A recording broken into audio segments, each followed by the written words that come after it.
નમસ્કાર, હું છું કૃષ્ણા પટેલ. તમે નિહાળી રહ્યા છો રિયલ પાવર ન્યૂઝ. પાદરા તાલુકાના ચાંસદ ગામે પાડોશી બન્યો હેવાન. દારૂડિયા પાડોશીએ 2 વર્ષની બાળકી પર આચર્યું દુષ્કર્મ. તાજિયા બતાવવાના બહાને બાળકીને આરોપી લઈ ગયો હતો. 2 વર્ષીય બાળકી હાલ SSG હોસ્પિટલ વડોદરા ખાતે સારવાર હેઠળ. પાડોશી આરોપી બાળકીને કપડાં કાઢી ઘરે મૂકી ગયો.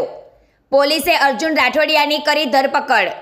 બાળકીના પિતા દ્વારા આરોપીને કડક સજાની માંગ. પ્રકાશ પટેલનો report, real power news, Padra. આ ઘટના જે શું બન્યું છે? સાહેબ, એક મારી છોકરી 2 વર્ષની છે.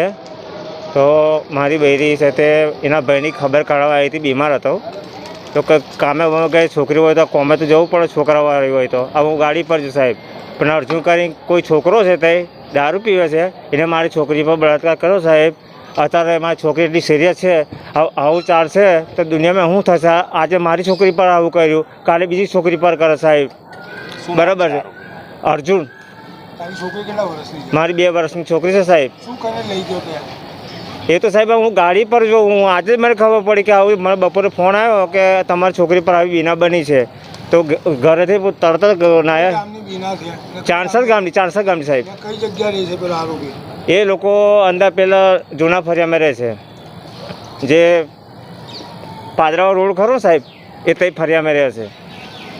અને મેં તો કોઈને કડકમાં કડક સજવે, હું તો કોઈ જડમ ટીપ આપી દઉં ને તો બી ચાલે સાહેબ. કેમ કે આજ પછી આવા દુષ્કર્મો ચાલશે ને, ત્યારે આજે તો મારી છોકરી, કાલે બીજાની છોકરી, કોઈક ત્રીજાની છોકરી, અને આવા દારૂડિયા એવા થશે તો આપણે માતા પિતાને શું જવાબ આપવાનો?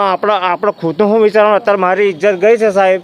એનું પરિણામ શું છે? એટલે હું તો સરકારને એટલું વિનંતી કરું છું કે એને કડકમાં કડક સજા મળવી જોઈએ. અને હું તો કોઈ જન્મ ટીપ મળી જાય ને તો મને ભગવાન તમારું માફ કરવા પાવું.